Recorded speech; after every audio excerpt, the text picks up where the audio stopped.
Welcome to All Things Work. I'm your host, Anne Sparaco, where we're recording this week's episode at SHRM Inclusion 2024, and we're discussing about overcoming perfectionism. It's harder than you might think, but there are some strategic steps that you can take, and here to talk about that is Vitale Buford Hardin, CEO of Vitale Company. Welcome, Vitale, to All Things Work. Thank you for having me. We really enjoyed our previous discussion leading into this recording because we talked about perfectionism, and that is actually what one of your books is all about, which was actually featured in the New York Times. It was called Addicted to Perfect, and I love that title because it does feel something like you have to overcome. It's a huge challenge. So can you talk about your book a little bit, what it's about? Yeah. So my book, Addicted to Perfect, is actually my memoir, and it's how I overcame my addiction to perfectionism, my history with perfectionism. That actually part of my story was a 10-year addiction to Adderall because of this deep addiction to perfectionism. It showed up in workaholism and people-pleasing. And so, it's just my journey of letting perfectionism go. That's awesome. And can you talk about a little bit about that turning point for you? What made you really work hard to get to the place where you are right now? Yeah. So 10 years ago, I was deep in this addiction to Adderall, and I was addicted to it because I thought it allowed me to be perfect, right? I was climbing the corporate ladder. My team was getting larger. My responsibilities were getting larger. My salary was getting larger. So on the outside, I looked really perfect. And then I realized I can't live this way anymore, right? Like something's going to have to stop. And so 10 years ago, I made the decision to get sober. And that's when I started turning inward and realizing that my true addiction was perfectionism. Where exactly kind of like in your mindset that you realized that just was not sustainable? You touched on it a little bit, but can we dig a little deeper into that? Yeah. Yes, and I wrote my memoir, so I feel like I'm an open book. So the turning point for me was I had hired a coach to work with the attorneys. I used to lead the marketing, business development, and client engagement teams of large law firms, so highly perfectionistic environment. And I had hired this executive coach to work with the attorneys. And he said a quote that changed my life. And he didn't know that it was changing my life, but it was, "I see in you what I refuse to see in me." And I had no idea what this quote meant. And a few weeks later, my mother came to visit me, and she relapsed at my house. She had been drinking. And I was just really angry with her. I was like, "Why do you have to do this? You just came to visit me. Like, why do you have to be drinking?" And I remembered that quote, "I see in you what I refuse to see in me." And at that moment, I realized I'm pointing the finger at my mom to get sober, but yet I'm refusing to overcome my addiction. And so again, right, I'm seeing in you what I refuse to see in me. And at that moment, my entire life shifted. I was like, I can't do this anymore.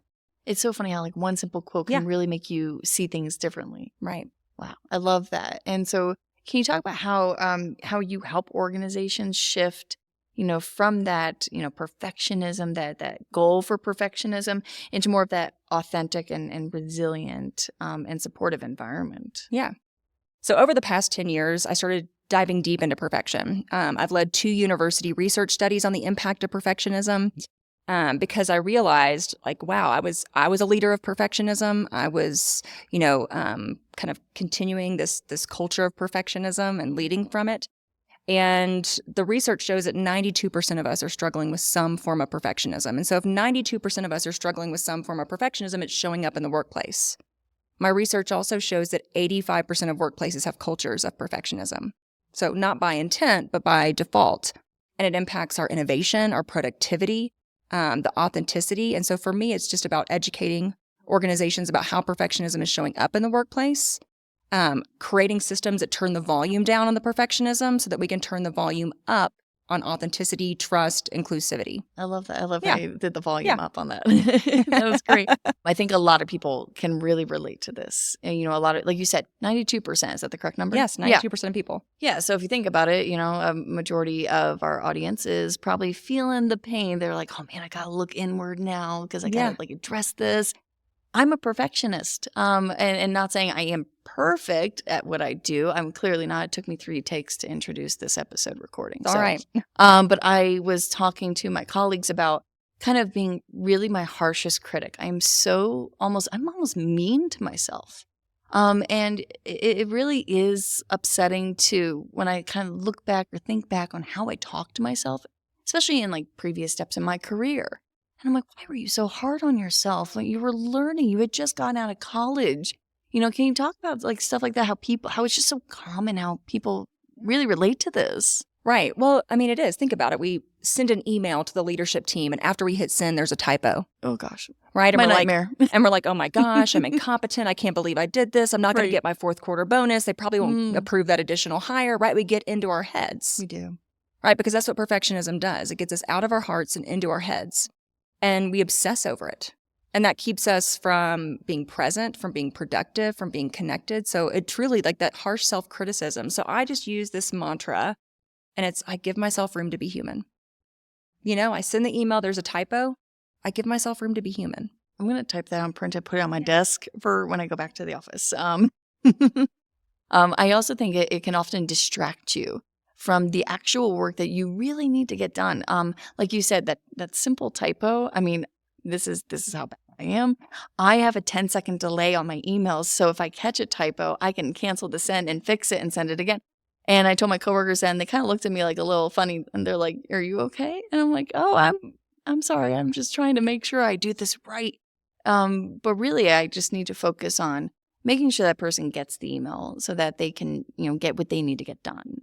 Right? Like, in this day and age, like everyone has typos. We have a million things going on. So many. Right? It's just a signpost that there's a lot going on.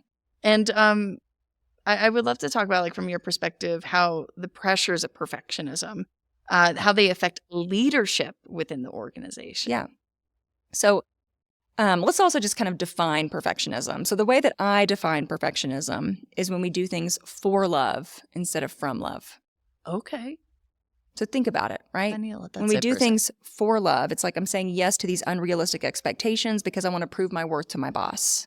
I'm, again, just seeking external validation. Another way of looking at it is like hustling for your self-worth, right? Just hustling for your self-worth, right? Being a workaholic, all these unrealistic deadlines, timelines, personalizing feedback, all of those kind of things. And so that's for me, how I look at it and how it can show up.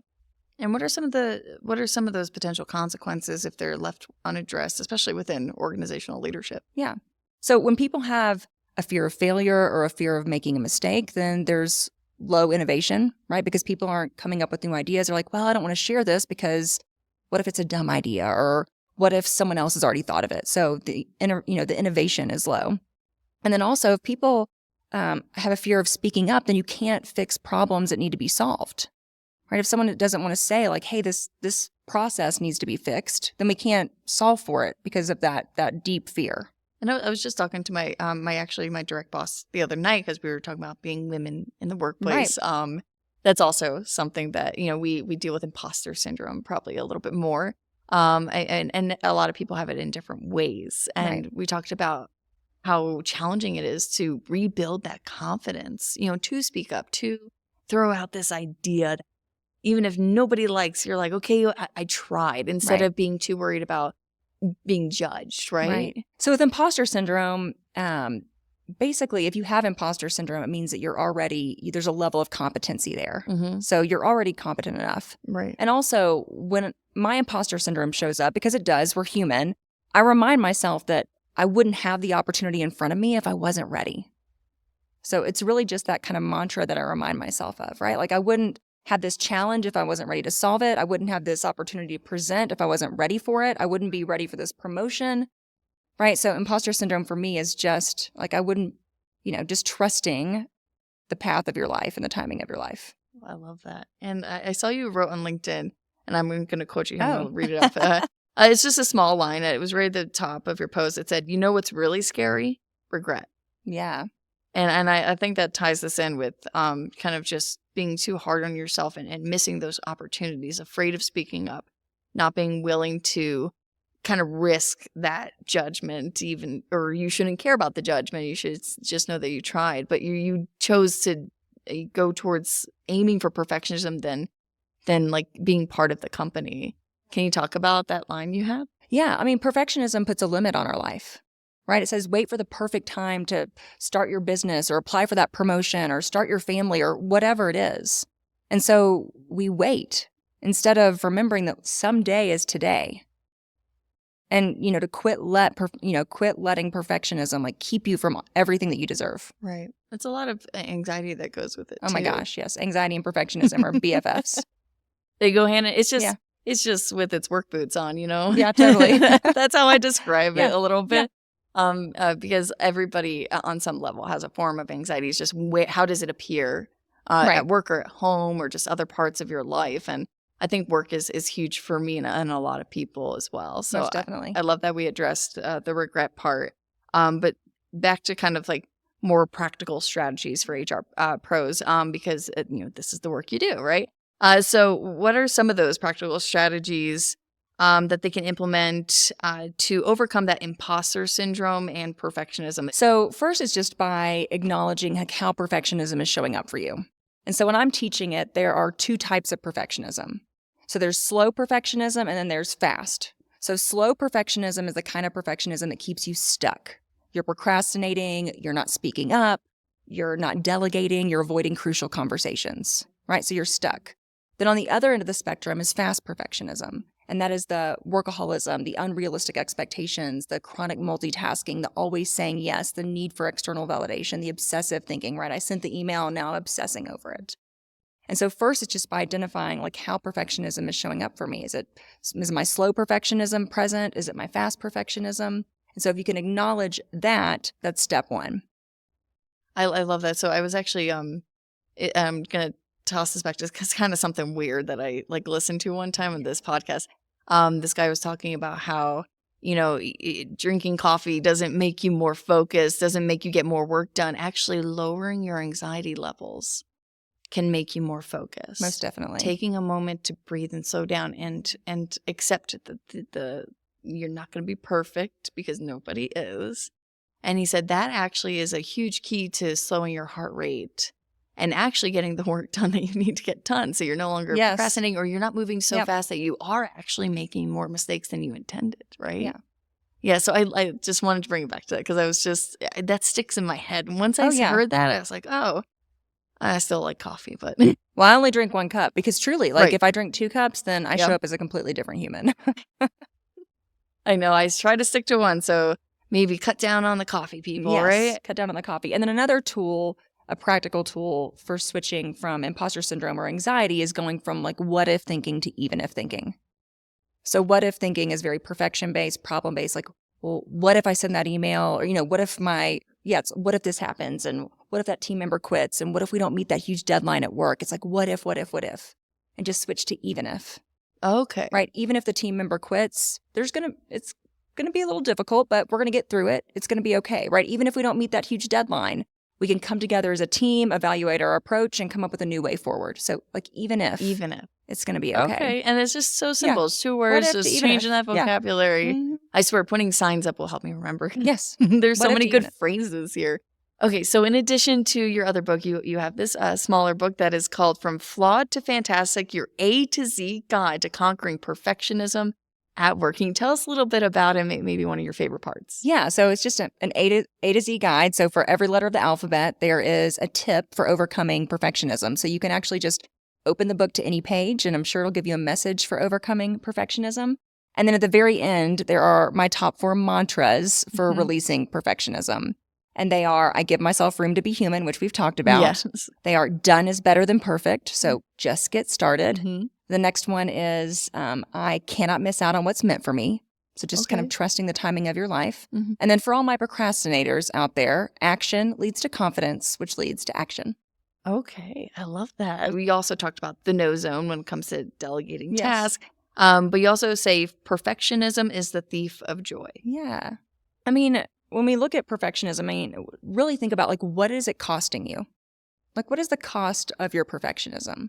And if I reflect on my life, it was costing me joy, laughter, the present moment. Like I was just never present for my life. I'm like in the room with you, but I'm already 10 steps ahead. Or it's stealing relationships, opportunities. So just even thinking about the cost. And one of the costs of perfectionism is joy. And so funny. I had a boss a couple jobs ago. And she was telling me what I did something wrong and like basically saying, you got to do better at this. And I started to say, I know. And she just says, I'm going to leave it at that because I know you're so hard on yourself. And I didn't know how to take that because I said, okay, so I didn't really feel support in the sense of don't be hard on yourself. She said, I know you will be. So I know you won't make this mistake again. She called me a sponge. And I was like, oh, I don't know if that makes me feel better at the end of the day. No. And I went home thinking that was almost like my homework assignment. I have to be hard on myself. Oh, yeah. And so, like you said, it takes away from that personal aspect of joy in your life. So I couldn't go home and feel myself. I felt like I had to be stuck in this mindset or else I wasn't worthy of going into the job the next day. Do you feel like people come across that, like with your company and who you speak to? Is that kind of the stuff that you run into a lot?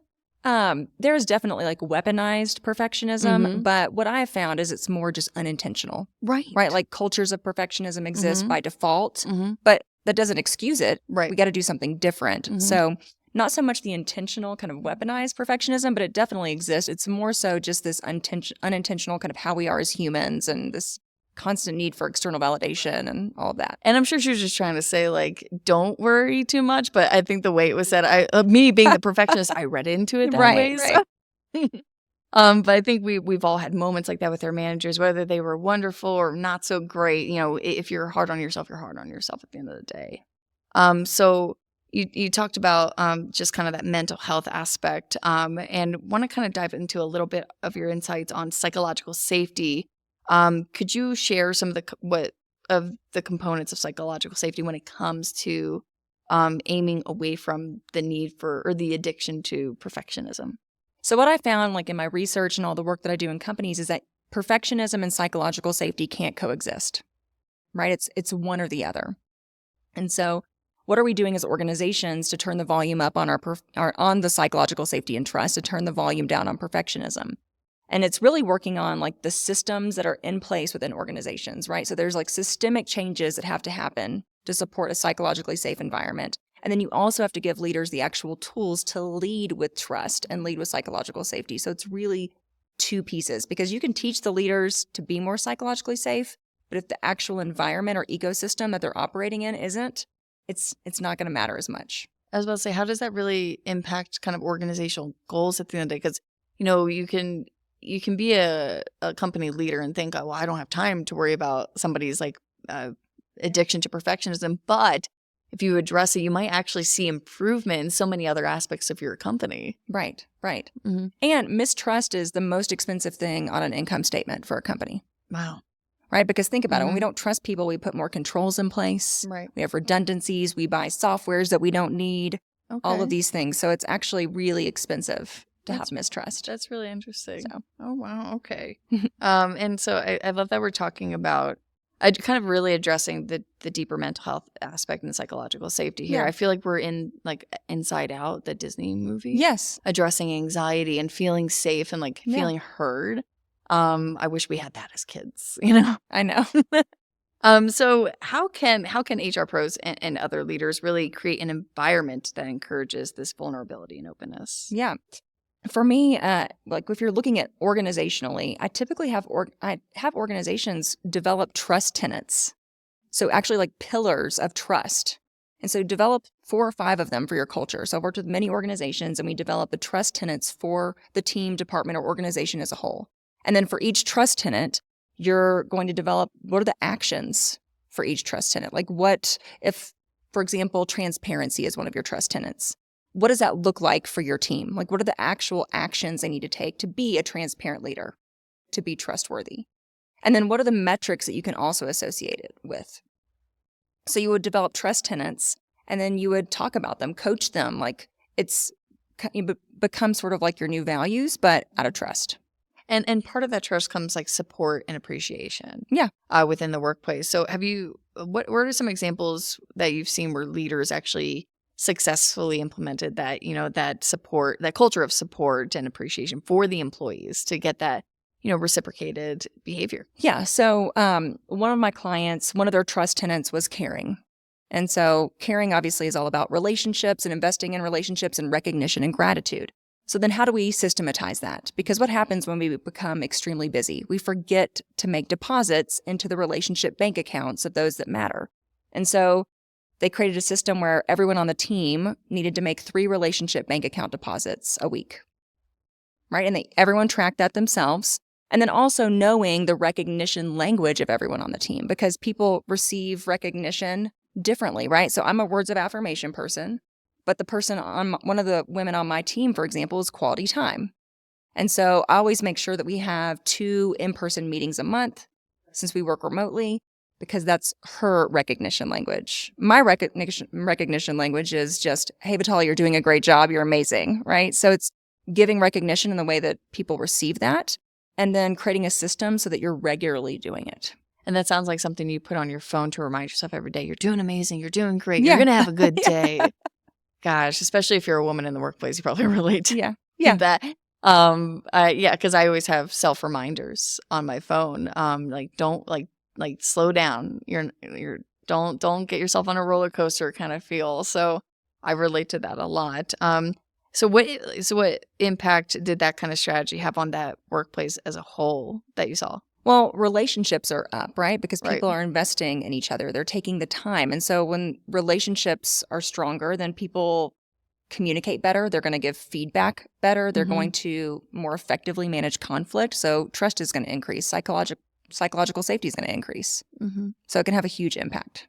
I guess speaking to our audience a little bit who may think, it's the workplace. I don't really want to be that vulnerable. I don't want to admit that, I strive for perfectionism. Like, I want my boss to know that I'm working hard. So where's that balance of letting your boss know or your team know or letting yourself know that you are working hard enough, but also trying not to go towards that perfectionism?